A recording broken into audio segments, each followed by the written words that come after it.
ఒక నాన్నకే పుట్టాడో లేక ఎంతమందికి పుట్టాడో కూడా తెలియని ఒక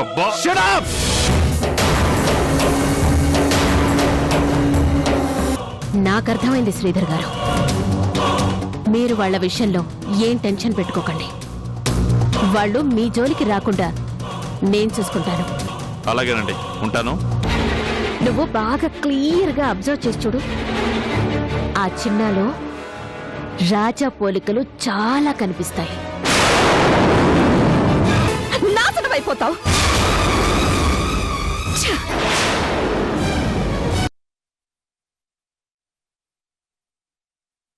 ఎక్కడికి? నువ్వు వస్తావని తెలిసే నేను నీ కోసం ఇక్కడ ఎదురు చూస్తూ ఉన్నాను. దేని గురించో చెప్పు తాతయ్య. దేని గురించేంట్రా? నీ ప్రేమ గురించి, నీ పెళ్లి గురించి. ఏంటలా చూస్తున్నావు? ప్రేమించావు కదా వసుని, మరి పెళ్లి చేసుకోవా? నేను ఆ విషయం గురించి ఆలోచించడమే మానేశాను తాతయ్య. మానేశావా? ఏ, వసుని ప్రేమించలేదా? అటు చేసి ఇటు చేసి అమ్మాయిని ప్రేమలో పడేలా చేసి ఇప్పుడు ఆలోచించడం మానేశాను అంటే ఏంటర్థం? ఏంటి, భయపడ్డావా? భయమా? ఎందుకు? ఏమో, ఆ అమ్మాయి తండ్రి వార్నింగ్ ఇచ్చేసరికి భయపడ్డావేమోనని కాస్త అనుమానం వచ్చిందిలే.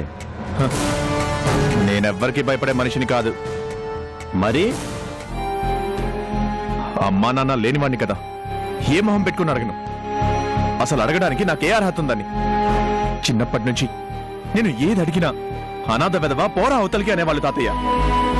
ఆ పెద్ద మనిషి అదే అన్నాడు. తెలిసి కూడా మళ్ళీ వెళ్ళి ఏమని అడగను. అందుకే మళ్ళీ వెళ్ళలేకపోయాను. రేయ్, నువ్వు ఇంత పిరికివాడు అనుకోలేదురా.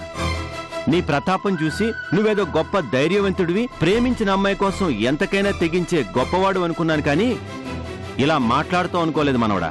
ధైర్యం లేక కాదు తాతయ్య, నా పుట్టుకకి కారణమైన వాళ్ళు ఎవరో తెలియక, అసలు నన్ను ఎందుకు కన్నారో, నన్ను ఎందుకు ఇలా రోడ్డు పాలు చేశారో తెలియక.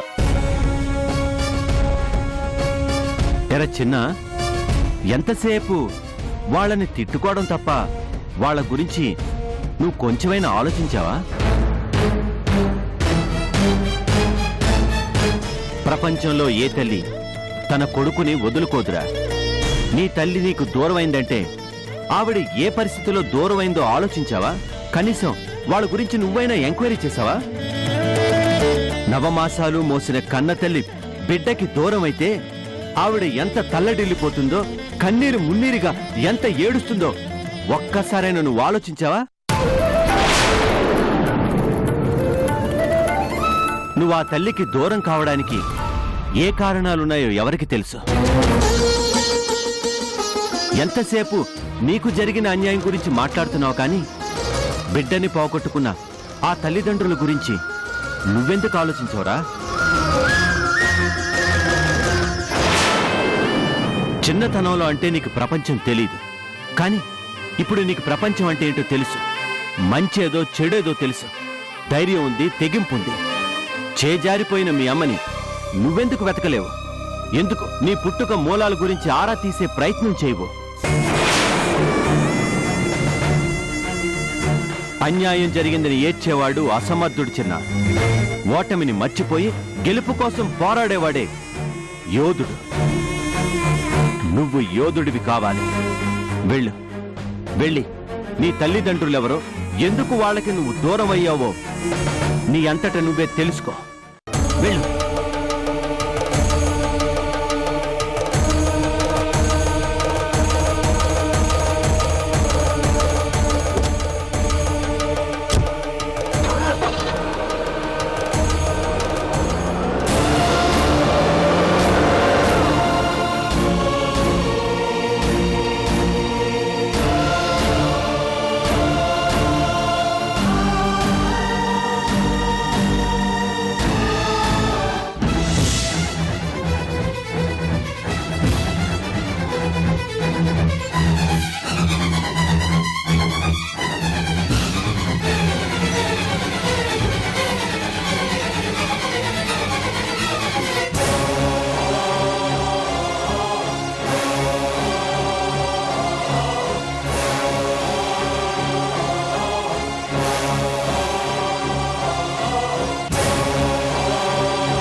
शंभवे नमः ओम विनायकने नमः ओम शशिरेखाय नमः ओम वामदेवाय नमः ओम विरूपाक्षाय नमः ओम कपद्भिने नमः ओम नीलोहिताय नमः ओम शंकराय नमः ओम शूलपाणये नमः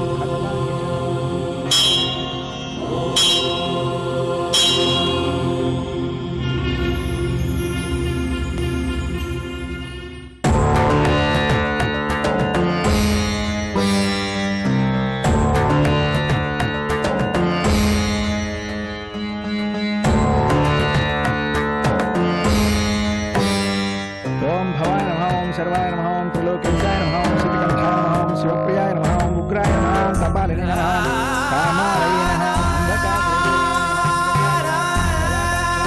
अंधकारे नमः ओम कृपानिधे नमः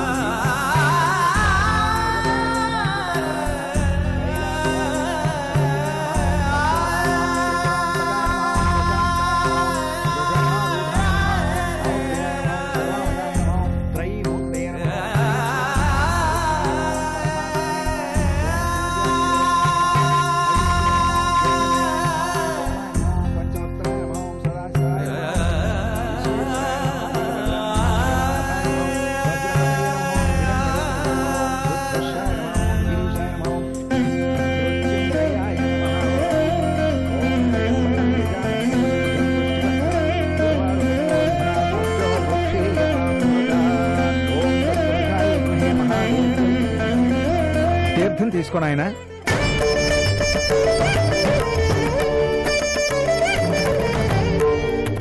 తీర్థం అలా తీసుకోకూడదు బాబు, ఇలా పెట్టి తీసుకోవాలి. అకాల మృత్యుహరణం సర్వవ్యాధి నివారణం సమస్త పాపక్షయకరం పరమేశ్వర పాదోకం పావనం శుభం. ఎప్పుడు గుడికి రాలేదా బాబు నువ్వు? రాలేదు, ఇదే మొదటిసారి. అవునా, అదేంటి నాయనా? ఆ అవసరం ఇంతవరకు రాలేదు, ఇప్పుడే ఆ అవసరం తెలిసొచ్చింది. అందుకే ఇవన్నీ నాకు తెలీదు. చిన్నప్పటి నుంచి ఆకలితో ప్రసాదం కోసం చేచాపటం తప్ప ఆ దేవుడికి ఎప్పుడు దండం పెట్టుకోలేదు. అర్థమైంది నాయనా. నీ అవసరం ఏంటో ఆ భగవంతుడికి చెప్పుకుని మనస్ఫూర్తిగా ఆయనకు దండం పెట్టుకో, తప్పకుండా మంచి జరుగుతుంది.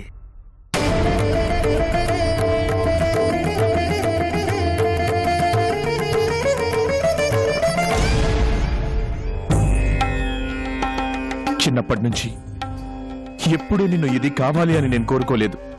ఎందుకంటే నువ్వు దేవుడివని, కోరుకున్నవి తీరుస్తావు అని నాకు ఎవరూ చెప్పలేదు. పెద్దయిన తర్వాత నీ దగ్గరికి రావాల్సిన అవసరం నాకు రాలేదు. కానీ జీవితంలో మొట్టమొదటిసారి నీ దగ్గరకు వచ్చి అడుగుతున్నాను, మా అమ్మ నాన్న ఎవరు? నేను వాళ్ళకి ఎందుకు దూరం అయ్యాను? అసలు వాళ్ళు బ్రతికే ఉన్నారా లేక చనిపోయారా? ఇదే గుడి ముందు ప్రసాదం కోసం ఆశగా ఎదురు చూస్తూ అమ్మా నాన్నలతో వచ్చే పిల్లల్ని చూసి చాలాసార్లు బాధపడేవాడిని. నాకు అమ్మా నాన్నలుంటే వాళ్ళతో కలిసి గుడికొచ్చేవాడిని. ఎందుకు నాకు అమ్మ లేదు, ఎందుకు మా నాన్న నన్ను పట్టించుకోలేదు అని ఏడ్చేవాణ్ణి. ఆ రోజు నుంచి ఈ రోజు వరకు నువ్వు నాకు సమాధానం చెప్పలేదు. ఇప్పటికైనా నిజం చెప్పు, మా అమ్మ నాన్న నిజంగా నన్ను పోగొట్టుకున్నారా? నా కోసం వాళ్ళు వెతుకుతున్నారా? నేనెవరో తెలిస్తే నిజంగా వాళ్ళు నన్ను చేరదీస్తారా? నాకు సమాధానం కావాలి స్వామి. ఈ ప్రపంచంలో నువ్వు తప్ప నాకు సమాధానం చెప్పేవాళ్లే లేరు. నువ్వే ఎలాగైనా నాకు నిజం చెప్పాలి.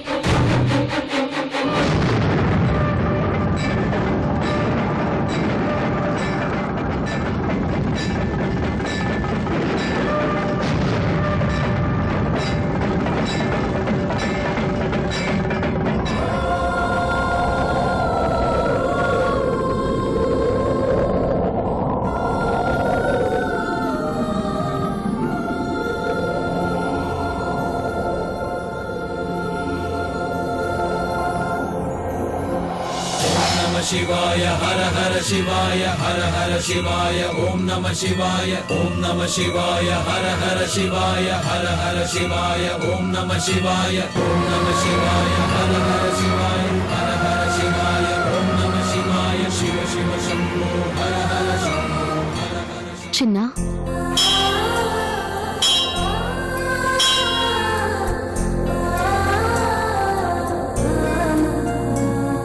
నువ్వు దేవుడి దగ్గరికి వచ్చావా?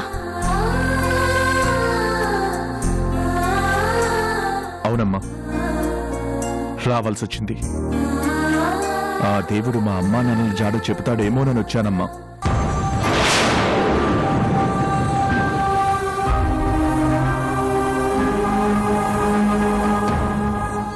నేను ప్రేమించిన అమ్మాయి నాకు దక్కాలి అంటే మా అమ్మా నాన్నలు ఎవరో నాకు తెలియాలి. ఇంతకాలం వాళ్ళ ఆధారం లేకుండానే గాలికి ధూళికి పెరిగాను. కానీ ఇప్పుడు నేనెవరో తెలుసుకోవడం కోసం వాళ్ళెవరో తెలుసుకోవాల్సి వస్తుంది. నిజంగా నేను అమ్మా నాన్నలు చనిపోయి అనాథనయ్యానా, లేక అమ్మా నాన్నలు ఉండి వాళ్ళకి దూరమైన దురదృష్టవంతున్నా, లేక వాళ్ళిద్దరికి నచ్చక నన్ను వదిలేశారా? అసలు అసలు మా అమ్మా నాన్న ఈ లోకంలో ఉన్నారా లేరా? ఇలాంటి చాలా ప్రశ్నలకి సమాధానం చెప్పమని ఆయన అడుగుతుంటే చెప్పడం లేదమ్మా. అమ్మ లాంటి నిన్ను నాకు పరిచయం చేశాడు, కానీ నువ్వే నా అమ్మవయ్యుంటే ఈ రోజు ఈ సమస్య పరిష్కారం అయ్యేదమ్మా.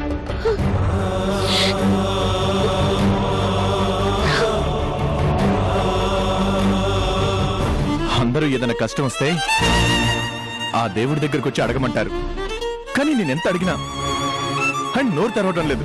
బహుశా ఆయనకి తెలియదేమో. అయినా నా పిచ్చి గాని ప్రాణం ఉన్న మా అమ్మా నాన్నలకే నా మీద ప్రేమ లేనప్పుడు ప్రాణం లేని రాయి ఆయనకి నా మీద ప్రేమ ఎందుకుంటుంది? ఉండదు. చిన్న చిన్న ఆగు చిన్న.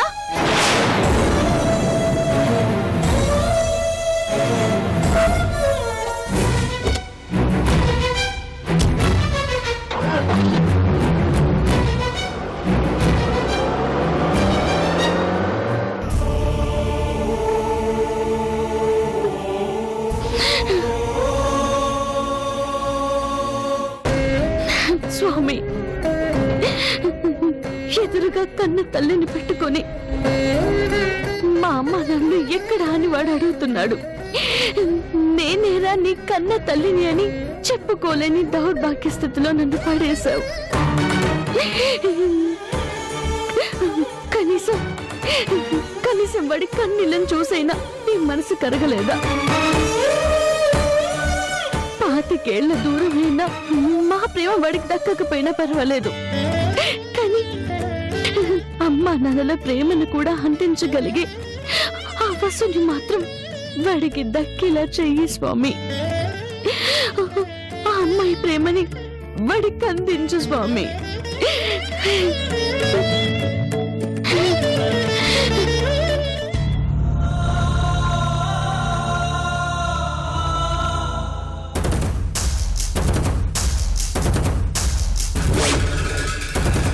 అసలు తప్పంతా నాది భార్గవ్ గారు. తల్లి లేని పిల్ల కదా అని ఎక్కువ గారాబం చేయడం నా తప్పు. చిన్నప్పటి నుంచి అడిగినవి కాదనకుండా ఇచ్చాను. చివరకు ఇప్పుడు అదే నాకు ప్రాబ్లం అయింది. ఇంతకీ ఏమంటుంది నా కోడలు? మీరు నా కోడలు అన్నప్పుడల్లా నా మనసు ఆనందంతో పొంగిపోతుంది భార్గవ్ గారు. కానీ చివరికి ఏమవుతుందో అని భయంగా ఉంది. పెళ్లి మాట ఎత్తితేనే నా మీద ఇంతెత్తును లేస్తుందండి. నేనేం చేయాలో నాకు అర్థం కావడం లేదు. కొట్టే వయసు కాదు, తిడితే అర్థం చేసుకోదు. ప్రేమలో ఉంటే అంతేనండి. వాళ్ళ ప్రపంచంలోకి మనం వెళ్లాల్సిందే గాని మనం చెప్పినట్టు వాళ్ళు వినరు. సార్ చెప్పింది నిజమే భార్గవ్ గారు. ఎప్పుడు చూసినా చిన్నగాడి ఆలోచనే. వాడిని ఎలా తప్పించాలో అర్థం కావట్లేదండి. వెంటనే నిశ్చితార్థానికి ఏర్పాట్లు చేయండి. ఏం మాట్లాడుతున్నావు భార్గవి? ఆ అమ్మాయి నా చిన్నారి నిద్రలో కూడా కలవరిస్తుందని ఆయన చెప్తుంటే నిశ్చితార్థం జరిపించమంటావేంటి? ఆ పనిచేస్తే నలుగురిలో ఇటు మన పరువు, అటు శ్రీధర్ గారి పరువు పోతుంది. 10 మంది ముందు ఈ పెళ్లి నాకిష్టం లేదని చెప్తే మనం తలెత్తుకోగలమా? నేనన్నీ ఆలోచించే చెప్తున్నాను శ్రీధర్ గారు. ప్రేమ మైకం అలాగే ఉంటుంది. వాళ్ళ మాటలకు మనం విలువిస్తుంటే వాళ్ళు అలాగే ప్రవర్తిస్తుంటారు. వాళ్ళు ఎంత మొత్తుకున్నా పెద్దలు అనుకున్నదే జరుగుతుంది అని తెలుసుకోవాలి అంటే మీరు నిశ్చితార్థానికి ఏర్పాట్లు చేయండి. ఆ, ఒప్పుకుంటుందా? ఒప్పుకోవాలి, లేదంటే మెడలు వంచైనా ఒప్పించాలి. వసు అంటే మీరు చెప్పింది వింటుంది, కానీ ఆ చిన్న సంగతి ఏం చేస్తారు? అతను మీరు చెప్పింది వినే రకం కాదు, అసలే రౌడీ. పైగా మీ అమ్మాయిని ఇష్టపడ్డాడు, ఊరుకుంటాడా? ఊరుకోక ఏం చేస్తాడు? ఏదైనా చేస్తాడు. అవును భార్గవ్ గారు, వాడి గురించి కూడా మనం కాస్త ఆలోచించాలి. ఎంతకైనా తెగించే మనిషి.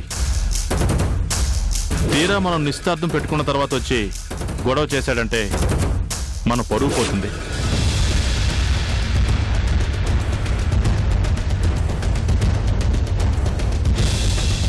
నేను చెప్పింది శ్రీధర్ గారికి బాగా అర్థమైంది.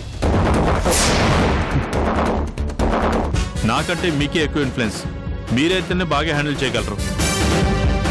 సరే, చిన్న సంగతి నాకు వదిలేయండి. వాణ్ణి ఎలా దారిలో పెట్టాలో నాకు తెలుసు. మీరు వెళ్ళి నిశ్చితార్థం గురించి వసుకు చెప్పి ఒప్పించండి. ఆ చిన్న మన దారికి రాకుండా నేను చూసుకుంటాను. అలాగేనండి, వస్తానండి.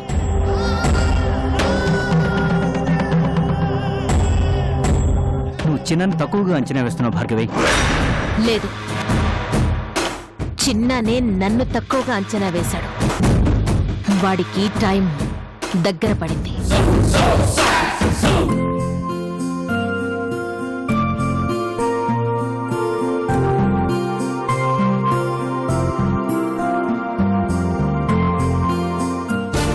డాడీ డాడీ డాడీ ఏంటమ్మా, ఏంటా హడావుడి? డాడీ, ఏమైందమ్మా? వసుకి ధీరజ్కి నిశ్చితార్థం ఏర్పాటు చేశారు డాడీ. ఎవరు? ఇంకెవరు? ఆ భార్గవి శ్రీధర్లు. వసుకి ఇష్టం లేదు కదా? ఒకరి ఇష్టాలతో పని ఉంది డాడీ. ఎవరికి నచ్చింది వాళ్ళు జరిపించుకోవాలని పంతం తప్ప అవతలి వాళ్ళ మనసుల గురించి పట్టించుకునే ఓపిక ఎవరికుంది చెప్పండి? ఆ నిశ్చితార్థం గనక జరిగితే చిన్నకి చాలా అన్యాయం జరుగుతుంది డాడీ. వాడి మనసు నిండా అమ్మాయి ఉంది. పాపం, చిన్నప్పటి నుంచి వాడికి ఏ అచ్చట ముచ్చట జరగలేదు. ఇప్పటికైనా వాడు కోరుకున్న అమ్మాయితో పెళ్లి జరిపించాలి డాడీ. నీ వాలకం చూస్తుంటే నువ్వు వాడిని తల్లిలా చూసుకుంటున్నట్టు లేదు. నువ్వే వాడికి కన్న తల్లివన్నట్లు కనిపిస్తుంది.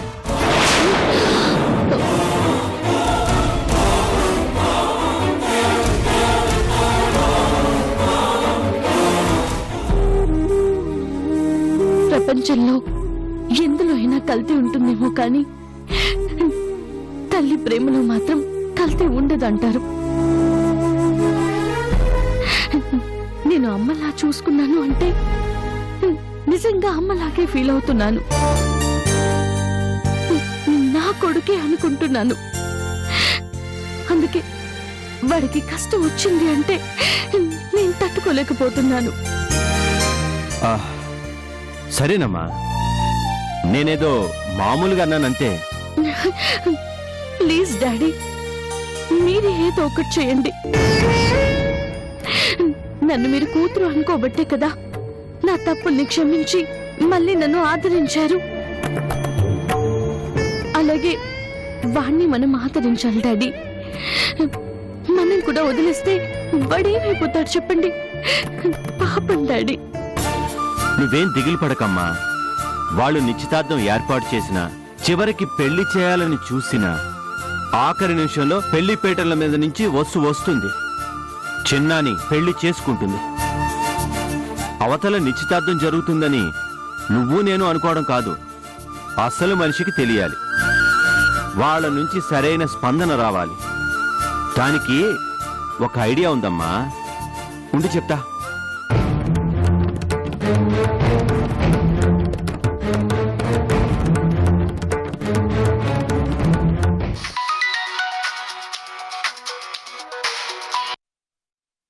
హలో తాతయ్య. ఏం చేస్తున్నావు? ఏం లేదు తాతయ్య, వర్క్ చేసుకుంటున్నాను. నువ్వు అక్కడ వర్క్ చేసుకుంటూ కూర్చో, అవతల నీ ఫ్రెండ్ వసుకి నిశ్చితార్థం జరిగిపోతుంది. ఏంటి తాతయ్య, వసుకి నిశ్చితార్థమా? ఎవరితో? ఇంకెవరితో? ఆ భార్గవి కొడుకు ధీరజ్తో. వాడితోనా? ఆ నువ్వు వసుకి మీ అన్నయ్య చిన్నాకి బాగా కావాల్సిందానివి. అసలు వాళ్ళ ప్రేమ కథకి నువ్వే మూలం కదా. మరి అవతల అంత ప్రమాదం జరగబోతుంటే వర్క్ చేసుకుంటూ కూర్చుంటావా? మీ అన్నయ్యకి అసలు ఈ విషయం తెలుసో తెలీదో నువ్వు చూస్తూ ఎలా ఊరుకుంటావు? అటు చూస్తే వస్తువుని ఇంట్లో పెట్టి తాళం వేశారు. మరి నీ హీరో ఏం చేస్తున్నాడమ్మా? నేను ఇప్పుడే వెళ్ళి మా అన్నయ్యని అడుగుతాను తాతయ్య. అడగడం కాదు, కడిగేయాలి. వెంటనే ఆ నిశ్చితార్థం జరగకుండా ఆపాలి. ఏం చేస్తావో చెయ్యి. నిన్ను ఎవరు ఏమనకుండా నేను చూసుకుంటాను. అలాగే తాతయ్య, ఇప్పుడే బయలుదేరుతాను. సరేనమ్మా, ఉంటాను. జాగ్రత్త. ఏమిటి డాడీ? నువ్వేం కంగారు పడకమ్మా. ఇప్పుడు చూడాలి ఏం జరుగుతుందో.